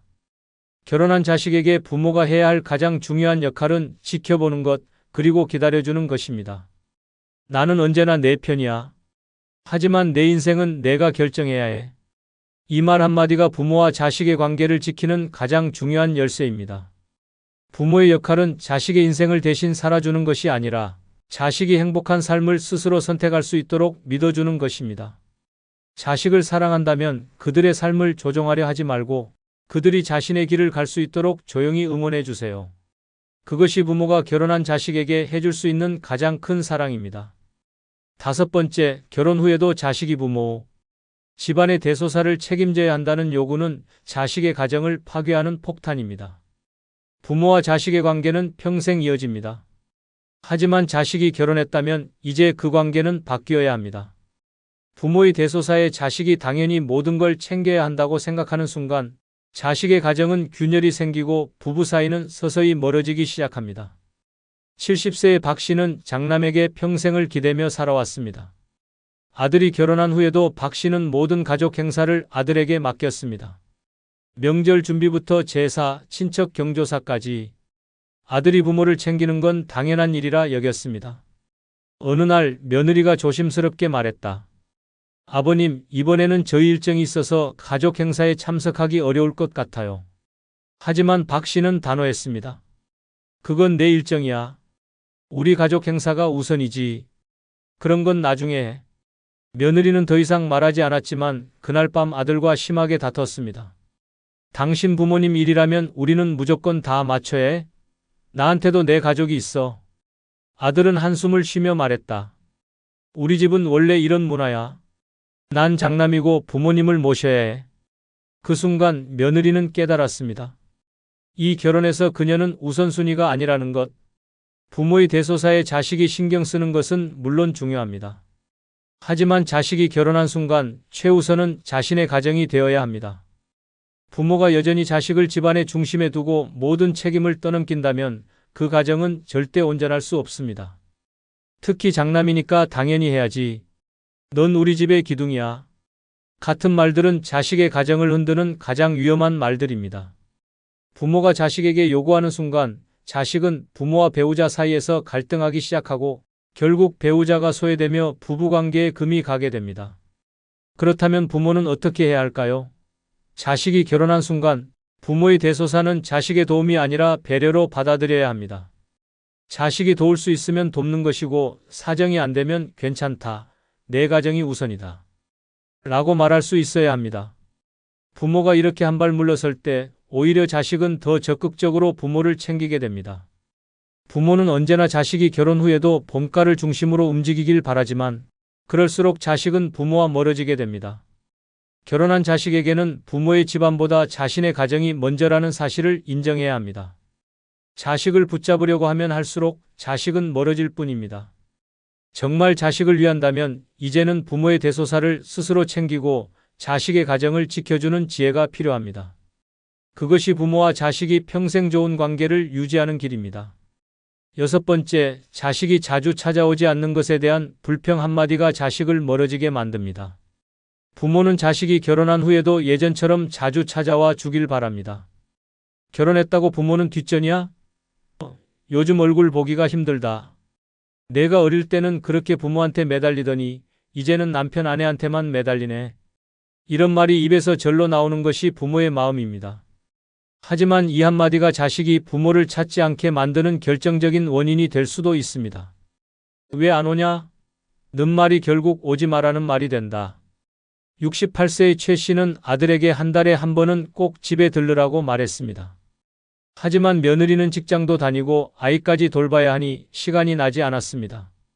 아들은 부모님이 서운해할까봐 노력했지만 매번 부모님 댁을 다녀오면 부부싸움이 벌어졌습니다. 어느 날 최 씨는 아들에게 전화를 걸었습니다. 넌 도대체 집에 언제 올 거냐? 아들은 당황하며 대답했습니다. 요즘 좀 바빠서요. 조만간 들를게요. 하지만 최 씨는 불만을 참지 못했습니다. 내가 그렇게 바빠도 내 장인 어른 댁에는 가면서 우리 집에는 못 오냐? 이 말을 들은 아들은 한숨을 쉬었습니다. 매번 부모님 댁에 가면 듣는 말이었습니다. 집을 나설 때마다 부모님의 섭섭한 표정과 다음에는 좀 더 오래 있다 가라 라는 말이 떠올랐습니다. 결국 아들은 점점 부모님 댁을 찾는 횟수를 줄이기 시작했습니다. 그리고 어느 순간 부모님과의 관계는 예전 같지 않게 되었습니다. 부모는 자식을 사랑하지만 결혼한 자식은 자신의 가정을 우선으로 해야 합니다. 부모와 함께한 시간이 길었던 만큼 배우자와 함께하는 시간이 더 많아질 수밖에 없습니다. 하지만 부모는 그것을 받아들이기 어려워합니다. 우리한테 시간 내는 게 그렇게 어려운 일이냐? 라고 생각하면서 점점 서운함이 쌓이기 시작합니다. 부모가 자식을 자주 보고 싶어 하는 것은 당연한 일입니다. 하지만 그 마음을 강요하면 자식은 점점 부모를 피하게 됩니다. 자식이 찾아왔을 때 반가운 마음보다는 이제야 왔냐? 다음에는 좀 더 자주 와라. 이게 몇 달 만이냐? 같은 말이 먼저 나오면 자식은 점점 부모를 찾는 것이 부담스러워집니다. 부모가 정말 자식이 자주 찾아오길 바란다면 오히려 부담을 덜어주는 말을 해야 합니다. 가령 너희가 바쁜데도 와줘서 고맙다. 멀리서도 잘 지내는 게 부모한테는 제일 큰 선물이야. 시간 될 때 와라. 나는 언제나 여기 있을 테니까. 이렇게 말하면 자식은 부모에게 죄책감을 느끼는 것이 아니라 진짜로 찾아가고 싶은 마음이 듭니다. 부모가 자식을 찾는 것도 중요하지만 더 중요한 것은 자식이 부모를 찾고 싶게 만드는 것입니다. 부모가 하는 말 한마디가 자식을 더 가까이 오게도 더 멀어지게도 만들 수 있습니다. 진짜 사랑하는 마음이라면 자식이 오지 않는다고 불평할 것이 아니라 그들의 삶을 존중하고 기다려주는 것이 필요합니다. 부모의 사랑은 왜 안 오냐? 가 아니라 내가 행복하면 됐다. 라는 말 속에 담겨야 합니다. 그럴 때 자식은 부모를 잊지 않고 스스로 찾아오고 싶어지게 됩니다. 부모와 자식 사이는 평생 이어지는 인연이지만 어떤 말은 한번 꺼내면 절대 되돌릴 수 없습니다. 자식이 결혼했다는 것은 이제 독립된 한 가정을 꾸렸다는 뜻입니다. 부모가 모든 것을 공유해야 한다고 생각하는 순간 자식의 삶에 불필요한 부담을 주고 심할 경우 가족 간의 갈등을 초래할 수도 있습니다. 부모가 아무리 자식을 사랑해도 지켜야 할 선은 반드시 있습니다. 특히 위의 6가지는 절대 말해서는 안 되는 금기사항입니다. 나는 그냥 솔직하게 말했을 뿐이야 라고 생각할지 모르지만 그 솔직함이 자식의 삶을 흔들고 관계를 깨뜨릴 수도 있습니다. 자식과 평생 좋은 관계를 유지하고 싶다면 함부로 말하기 전에 한 번 더 생각하세요. 때로는 말하지 않는 것이 더 큰 사랑일 수 있습니다. 마지막으로 구독, 좋아요 부탁드립니다. 아울러 영상에 대한 여러분들의 다양한 경험담과 의견을 댓글에 달아주시면 감사합니다. 그럼 안녕히 계십시오. 이번 영상은 10살 연하와 재혼한 김할머니의 이야기를 들려드리겠습니다. 구독과 좋아요 누르시면 시작하겠습니다. 김할머니는 72세였다. 남편과 사별한 지 10년이 넘었고 자식들은 모두 결혼해 각자의 가정을 꾸렸다. 넓디 넓은 집에 혼자 남겨진 그녀는 처음엔 자유를 만끽했다. 이제는 누구 눈치 볼 것도 없이 내 마음대로 살 수 있겠구나. 하지만 그 자유는 오래가지 않았다. 시간이 지나면서 집안의 정막이 점점 그녀를 짓눌렀다. 아침이면 무거운 몸을 일으켜 허전한 식탁에 앉았다. 찬장엔 식료품이 가득했지만 누구와 나눠 먹을 것도 아니었기에 대충국 한 그릇을 끓여 홀로 밥을 떠넣었다. TV를 켜놓아도 그 속에 왁자지껄한 사람들은 그녀와 아무 상관없는 세상이었다. 어디라도 나가볼까? 하지만 정작 발길을 옮기려 하면 혼자 가서 뭐하나? 하는 생각이 들었고 결국 다시 집 안으로 돌아와 버렸다. 한때 자식들이 전화라도 자주 했지만 이제는 한 달에 한 번 걸려오는 안부 전화가 전부였다. 엄마, 바빠서 나중에 전화할게요. 라는 말만 남기고 끊어지는 전화 소리에 김할머니는 자신도 모르게 한숨을 쉬었다. 가족이 있어도 외로웠다. 나도 누군가랑 함께하고 싶다. 늙어서라도 다시 사랑할 수 있을까?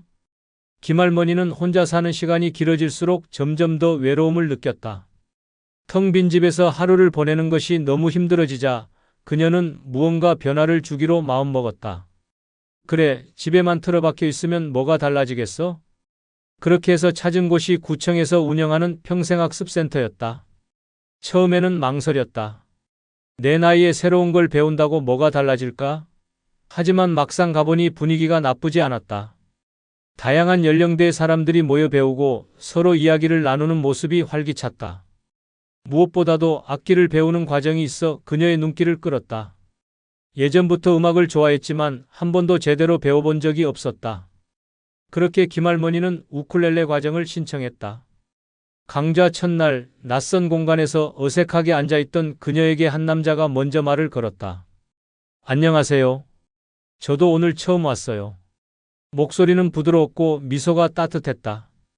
62세 정씨, 자신보다 10살이나 어린 남자였다. 그는 다정했고 처음 만난 날부터 그녀를 자연스럽게 배려했다. 우쿨렐레 치는 게 쉽지 않네요. 같이 연습해 볼까요? 그녀는 오랜만에 누군가와 함께하는 시간이 즐거웠다. 그렇게 두 사람은 점점 가까워졌다. 수업이 끝난 뒤에도 같이 차를 마시고 이야기를 나누는 일이 많아졌다. 김할머니는 그가 젊은 나이에도 불구하고 깊은 대화를 나눌 수 있는 사람이라는 점이 마음에 들었다. 그는 자상했고 언제나 그녀를 챙겨주었다. 그와 함께 있을 때면 더 이상 혼자가 아니라는 생각이 들었다. 혹시 우리 남은 인생을 함께 해볼까요? 그가 조심스럽게 말을 꺼냈을 때 김할머니는 망설였다. 하지만 외로운 삶을 견디던 그녀에게 그 말은 마치 구원의 손길처럼 느껴졌다. 김할머니는 정씨의 제안을 받고 며칠 동안 깊은 고민에 빠졌다. 이 나이에 결혼이라니. 한 번의 결혼을 경험했고 남편과 사별한 이후 혼자 사는 것에 익숙해진 지 오래였다. 하지만 동시에 마음 한쪽에서는 새로운 인생을 시작해보고 싶다는 강렬한 욕망이 피어올랐다. 내가 이 나이에 다시 사랑을 해도 괜찮을까? 밤마다 정씨와의 추억을 떠올렸다. 우쿨렐레 수업이 끝난 후 함께 먹던 따뜻한 국밥 한 그릇, 공원 벤치에 앉아 손을 맞잡고 나누던 대화, 심지어 그녀가 아프다고 하면 걱정스러운 목소리로 안부를 묻던 모습까지. 젊은 날의 설렘과는 다른 어쩌면 더 깊고 애틋한 감정이었다. 마침내 그녀는 결심했다. 그래, 다시 한번 내 삶을 위해 선택해보자. 그렇게 두 사람은 조촐하게 가족들을 모아놓고 재혼 축하 자리를 마련하였다. 성대한 잔치는 없었다. 하지만 작은 꽃다발과 서로를 바라보는 미소만으로도 충분했다. 자식들은 다소 의아해했지만 김할머니는 신경 쓰지 않았다. 이것은 그녀가 선택한 인생이었고 후회 없이 살고 싶었다. 결혼 후 김할머니는 마치 몇십 년 젊어진 듯한 기분이 들었다. 정씨와 함께하는 하루하루가 설렘과 행복으로 가득했다. 두 사람은 젊은 연인처럼 데이트를 즐겼다. 길거리를 걸을 때도 자연스럽게 손을 잡았고 벤치에 앉아 서로에게 기대어 하늘을 바라보는 시간이 많아졌다. 시장에 가면 서로 장난을 치며 웃었고 카페에 가서 나란히 앉아 커피를 마시며 손끝으로 서로를 쓰다듬기도 했다. 당신은 정말 예뻐요. 정씨가 다정한 목소리로 속삭일 때마다 김할머니는 심장이 두근거리는 기분을 느꼈다. 젊은 시절 처음 사랑을 하던 그때의 감정이 다시 되살아난 것 같았다. 밤이 되면 그들의 사랑은 더욱 깊어졌다. 조용한 방 안에서 서로의 온기를 느끼며 나이와 상관없이 여전히 설레는 감정을 나눴다. 깊어진 밤 서로를 바라보며 나누는 작은 속삭임과 포근한 포옹은 김할머니에게 세상에서 가장 따뜻한 위로였고 매일 기다려지는 시간이었다. 그렇게 재혼 초기는 달콤했다. 그녀는 마치 인생의 재임하기 시작된 것처럼 하루하루를 기대하며 살았다. 김할머니는 재혼 후 마치 몇십 년은 젊어진 기분이었다. 정씨와 함께하는 시간이 너무나도 즐거웠다. 내가 이 나이에 다시 이런 설렘을 느끼게 될 줄이야. 손을 맞잡고 공원을 거닐며 웃고 시장에서 장을 보며 서로 먹고 싶은 음식을 고르고 카페에 앉아 커피를 마시며 속삭이듯 대화를 나누는 순간순간이 너무나 행복했다. 하지만 이 모든 것이 겉으로만 보이는 환상이었다는 것을 김할머니는 아직 몰랐다. 정씨는 다정한 남편이었다. 그렇게 6개월이 빠르게 흘렀다. 그 후 정씨는 이상하게도 경제적인 이야기를 할 때면 태도가 애매해졌다. 요즘 생활비가 좀 빠듯하네. 당신은 연금 받지? 그는 은근히 김할머니의 돈에 대해 궁금해했다. 김할머니는 그저 가벼운 관심이라 생각했다. 하지만 정 씨는 말끝마다 나도 나이 들어가는데 작은 가게라도 해볼까? 당신이랑 함께하는 미래를 위해 뭔가 준비해야 하지 않겠어? 같은 말을 흘리기 시작했다. 처음에는 그저 부부 사이에서 나눌 수 있는 평범한 대화라 여겼다. 하지만 시간이 지나면서 그는 점점 더 구체적으로 돈을 요구했다. 내 친구가 좋은 투자처를 알고 있는데 조금만 보태주면 금방 불릴 수 있대. 내가 가게 하나만 차리면 우리가 더 여유롭게 살 수 있어. 김할머니는 당황스러웠다. 그동안 돈에 대해 한마디도 하지 않던 사람이었다. 이렇게까지 적극적으로 돈 이야기를 하던 사람이었나? 불길한 기분이 들었지만 그래도 남편이니까 도와주는 것이 맞다고 생각했다. 그녀는 얼마간의 돈을 건넸다. 그래, 이 사람도 나와 함께 편안한 노후를 꿈꾸고 있겠지. 하지만 그때는 몰랐다. 그것이 악몽의 시작이 될 줄은. 정 씨는 돈을 받은 후 점점 더 대담해졌다. 생활비를 부담하는 대신 김할머니에게 이것저것 사달라고 요구하기 시작했다. 옷이 낡았다며 새 옷을 사야 한다고 했고 휴대폰이 오래됐다며 최신 모델로 바꿔야 한다고 했다. 김할머니는 그가 행복해하는 모습이 좋아서 다 들어주었다. 그러던 어느 날 그녀는 우연히 정 씨가 통화하는 소리를 듣게 되었다. 그래, 그건 다음 주에 줄게. 이번엔 확실히 들어올 거야. 그 순간 김할머니의 등골이 서늘해졌다. 그의 목소리는 간절하고 조급했다. 그리고 다음 순간 그녀는 더 충격적인 장면을 목격했다. 정 씨가 전화를 끊고 지갑에서 그녀가 준 돈을 꺼내더니 사진을 찍어 누군가에게 전송하고 있었다. 이 돈은 도대체 누구에게 가는 거지? 김할머니는 불안한 예감에 휩싸였다. 재혼한 후 처음으로 그녀는 눈앞에 있는 남자가 과연 자신이 사랑했던 그 사람이 맞는지 의심하기 시작했다. 김할머니는 정 씨를 믿고 살았다. 그래, 다 부부란 게 서로 의지하며 사는 거지. 하지만 시간이 지나면서 이상한 기운이 감돌았다. 정 씨는 결혼 초반에 다정하고 자상한 모습이 점점 사라지고 있었다. 생활비를 마련한다면서도 막상 김할머니가 장을 보거나 가정일을 할 때는 전혀 도움을 주지 않았다. 돈 이야기를 할 때마다 미묘한 태도를 보였고 카페에서 커피 한 잔을 사더라도 그녀가 먼저 지갑을 열기를 기다리는 듯한 행동을 보였다. 설마 내가 너무 예민한 걸까? 김할머니는 자신의 생각을 부정했다. 사랑하는 사람이었고 함께하기로 결심한 사람이었다. 하지만 그녀의 불안감은 시간이 지날수록 커져만 갔다. 그러던 어느 날 결정적인 단서를 발견했다. 그날도 정 씨는 김할머니에게 친구 만나고 오겠다며 외출했다. 그런데 실수로 휴대폰을 두고 간 것이었다. 김할머니는 원래 다른 사람의 물건을 함부로 만지는 성격이 아니었다. 하지만 평소부터 남편이 자주 전화를 받고 혼자 있을 때는 일부러 멀리 가서 통화하던 모습이 떠올랐다. 대체 무슨 얘기를 하길래 나한테 한 번도 보여주지 않았을까? 순간 울린 메시지 알람이 그녀의 시선을 끌었다. 평소보다 다급한 느낌이었다. 김할머니는 주저하며 화면을 눌렀다. 그리고 눈앞에 펼쳐진 문자 몇 줄이 그녀의 심장을 얼어붙게 만들었다. 형님, 이번에도 좀 빌려주셔야 합니다. 마지막이에요. 이번 판만 잘 되면 다 정리됩니다. 노인네 돈 끌어다가 어떻게든 해결해야죠. 손이 떨렸다. 노인네 돈? 이 말은 대체 무슨 뜻인가?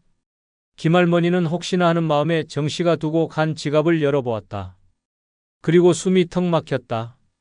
한 장, 두 장, 수십만 원의 현금이 들어 있었다. 그녀는 이 돈이 어디서 난 것인지 묻고 싶었지만 이미 답은 알고 있었다. 그녀가 남편을 믿고 건넸던 돈이었다. 내가 사랑한다고 믿었던 남자가 내 돈을 이용하고 있었던 거야? 그 순간 현관문이 열리는 소리가 들렸다. 화장실에서 나온 정 씨와 눈이 마주쳤다. 김할머니의 손에는 그의 휴대폰이 들려 있었고 화면에는 메시지가 그대로 떠 있었다. 정 씨의 얼굴이 순간적으로 굳었다. 뭐 하는 거야? 정 씨는 당황한 기색을 감추려 하며 헛웃음을 지었다. 하지만 그 눈빛은 분명했다. 김할머니는 떨리는 목소리로 물었다. 이게 다 뭐야? 이 돈, 이 메시지 대체 뭐야? 그러자 정 씨는 담배라도 피우고 싶다는 듯 짜증스럽게 한숨을 내쉬었다. 그러더니 태연한 목소리로 말했다. 아니, 오해하지 마. 그건 그냥 친구한테 잠깐 빌려주는 거야. 친구? 빌려줘? 그러면 나한테 미리 말을 했어야지. 그리고 노인네 돈이라는 말은 뭐야? 설마 나한테 돈을 뜯어내려고 결혼한 거야? 김할머니가 날카롭게 따지자 정 씨는 순간 표정을 바꾸었다. 부드럽던 얼굴이 차갑게 굳었다. 아니, 당신 왜 이렇게 예민해? 그냥 도와주면 되는 거 아니야? 우리가 부부인데 서로 좀 돕고 사는 게 당연한 거지. 이제는 적반하장이다. 속 좁아? 내가 당신한테 얼마를 줬는지 알아? 그 돈이 다 어디로 갔는지도 몰라. 말해봐, 도대체 무슨 일인 거야? 정 씨는 한숨을 내쉬더니 갑자기 태도를 바꿨다. 알았어, 솔직히 말할게. 사실 좀 급한 빚이 있었어. 당신한테 말하면 싫어할 것 같아서 그냥 해결하려고 했던 거야. 하지만 이제 다 정리될 거야. 이번 한 번만 더 도와주면 돼. 김할머니는 숨이 막혔다. 이제야 모든 게 명확해졌다. 이 남자는 처음부터 돈을 보고 접근한 것이다.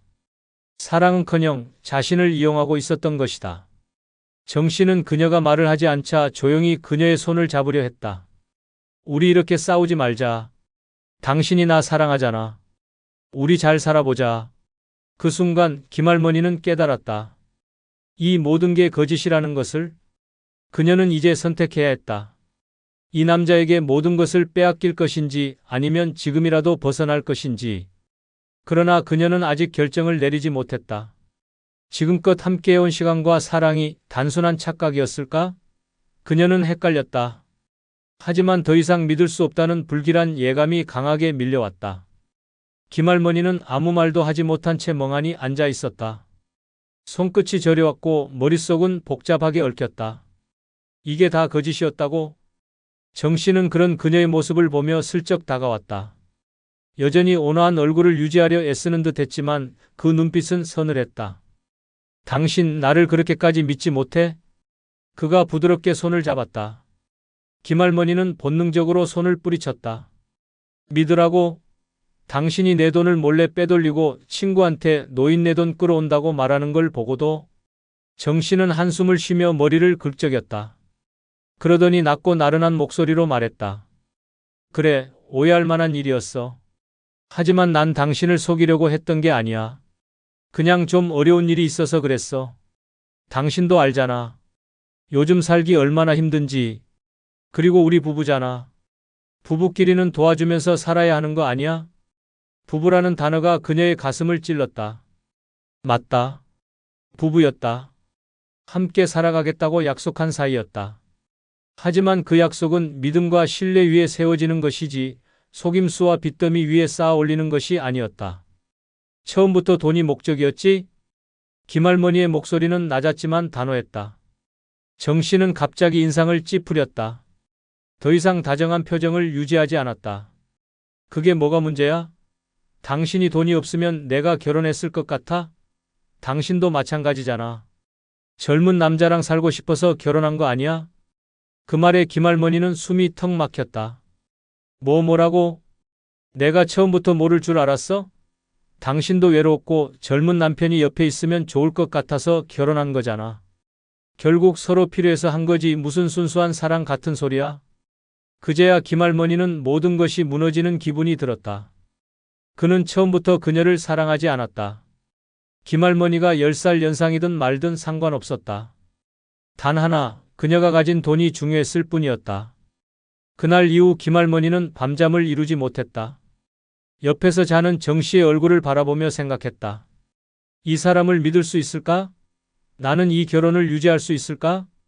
그러나 시간이 지나면서 정 씨는 더욱 적나라하게 본색을 드러냈다. 더 이상 다정한 말도 없었다. 김할머니가 생활비를 주지 않으면 정 씨는 화를 냈고 돈을 주면 잠시 다정해졌다. 이 관계는 사랑이 아니라 거래였다. 그러던 어느 날 김할머니는 결정적인 장면을 목격했다. 정 씨는 퇴근 후 피곤하다며 곧장 방으로 들어갔다. 김할머니는 평소와 같이 조용히 집안일을 정리하다가 화장실에 두고 간 그의 휴대폰을 보게 되었다. 그리고 그 속에는 그녀가 절대로 몰랐어야 했던 진실이 담겨 있었다. 형님, 이번에도 좀만 더 보내줘. 아, 걱정 마요. 아직은 들키지 않았어요. 이번 달만 좀 더 빨아먹고 그 다음엔 알아서 정리할게요. 빨아먹고? 김할머니는 온몸이 얼어붙었다. 자신이 사랑했던 사람의 본심이 이토록 잔인할 줄은 몰랐다. 이 남자는 처음부터 자신을 뜯어먹을 대상으로만 생각하고 있었던 것이다. 그 순간 그녀의 머릿속이 환하게 정리되었다. 이제 그만해야 해. 더 이상은 안 돼. 김할머니는 다음 날부터 행동에 들어갔다. 그녀는 곧장 변호사를 찾아갔다. 상황을 설명하자 변호사는 고개를 끄덕였다. 이혼을 결심하셨다면 철저히 준비하셔야 합니다. 그리고 중요한 건 그동안 빼앗긴 돈을 일부라도 되찾을 방법을 마련하는 것입니다. 김할머니는 조용히 미소를 지었다. 그녀는 이미 결심을 마쳤다. 이제 더는 속지 않는다. 김할머니는 그날 밤 다시는 예전처럼 잠들 수 없었다. 옆에서 자고 있는 정 씨의 얼굴을 보며 온몸이 떨렸다. 이 남자는 처음부터 날 사랑한 적이 없었다. 그저 돈을 빨아먹기 위한 존재. 자신을 노인네라고 부르며 남몰래 조롱했던 남편. 사랑이라는 가면을 쓰고 천천히 그녀의 삶을 집어삼키려 했던 거머리 같은 존재. 이제 더는 참을 수 없었다. 이제는 내가 게임을 주도할 차례다. 다음 날 김할머니는 변호사를 만났다. 이혼하고 싶어요. 그리고 제 돈 다시 찾을 방법이 있나요? 변호사는 그녀의 이야기를 차분히 들으며 서류를 정리했다. 당연히 가능합니다. 결혼 후 재산을 정리하고 법적으로 대응하면 됩니다. 김할머니는 눈을 감았다. 그리고 마지막 결정을 내렸다. 집으로 돌아와서도 태연한 척 행동했다. 여전히 남편의 밥을 차려주고 평소처럼 따뜻한 말도 건넸다. 정 씨는 여전히 그녀가 아무것도 모른다고 생각하고 있었다. 바보 같은 노인네가 내 속을 알 리 없지. 라고 믿고 있었겠지. 그러나 김할머니는 다 계획이 있었다. 그날 저녁 정 씨는 늦은 시간까지 밖에서 시간을 보내다 술에 취한 채 집으로 들어왔다. 문을 열고 들어오는 그의 얼굴을 보고도 김할머니는 아무 말도 하지 않았다. 그리고 그가 완전히 방심한 순간 그녀의 반격이 시작되었다. 다음 날 아침 김할머니는 은행을 찾아갔다. 그녀는 변호사의 조언대로 모든 계좌를 점검하고 남편이 몰래 사용하고 있는 돈의 흐름을 파악했다. 그리고 곧장 계좌를 정리했다. 그리고 결정적인 순간이 찾아왔다. 그날 밤 김할머니는 정 씨와 마주 앉았다. 여느 때처럼 상을 차리고 차분하게 말했다. 우리 그동안 많이 사랑했다고 생각했어. 정 씨는 술을 한 잔 마시며 여유롭게 웃었다. 왜 그래, 갑자기? 김할머니는 조용히 미소 지었다. 그리고 폭탄을 던졌다. 이제 끝낼 때가 된 것 같아. 당신한테 줄 돈은 이제 없어. 그 말이 떨어지자 정 씨의 표정이 싸늘하게 변했다. 뭐? 내가 바보처럼 보였겠지? 하지만 다 알고 있었어. 내 돈을 어떻게 쓰고 있었는지도, 나를 어떻게 속였는지도. 변호사도 만났어. 그리고 이제 우리가 함께할 이유는 없어. 정 씨는 얼굴을 일그러뜨리며 소리쳤다. 당신 지금 무슨 소리 하는 거야? 우리가 부부라는 걸 잊었어? 부부? 그건 내가 당신을 믿을 때나 가능한 이야기지. 당신이 날 속이는 순간 그 관계는 끝난 거야. 김할머니는 당당하게 그를 바라보며 이혼 서류를 내밀었다. 이제 그만 정리하자. 내 돈, 내 인생, 더는 당신한테 빼앗기지 않아. 정 씨는 그제야 자신이 완전히 궁지에 몰렸다는 걸 깨달았다. 며칠 후 김할머니는 법원의 판결을 받았다. 이혼이 성립되었으며 남편에게 건넸던 일부 금액도 반환받게 되었다. 모든 것이 끝나고 그녀는 조용히 커피 한 잔을 들고 창가에 앉았다. 창밖에는 햇살이 따뜻하게 내리쬐고 있었다. 그녀는 조용히 중얼거렸다. 이제 진짜 자유다. 정 씨와의 끔찍한 결혼 생활은 끝이 났다. 하지만 그녀의 인생은 이제 다시 시작이었다. 더 이상 속지 않고 더 이상 이용당하지 않고 오직 나 자신을 위한 삶을 살아갈 것이다. 비록 정 씨에게 돈을 일부 뜯기긴 했지만 그녀에게는 매달 나오는 연금이 있었다. 결혼 전부터 착실하게 준비했던 노후 자금 덕분에 혼자 사는데 아무런 지장이 없었다. 오히려 불필요한 사람에게 돈을 빼앗길 일 없이 오롯이 자신의 삶을 위해 사용할 수 있는 자유가 생겼다. 혼자가 되었지만 더 이상 외롭지 않았다. 이제부터는 내가 내 인생의 주인이다. 이상으로 오늘 영상을 마칩니다. 구독, 좋아요 해주시면 다음에도 유익한 영상으로 찾아뵙겠습니다. 늘 건강하시기 바랍니다.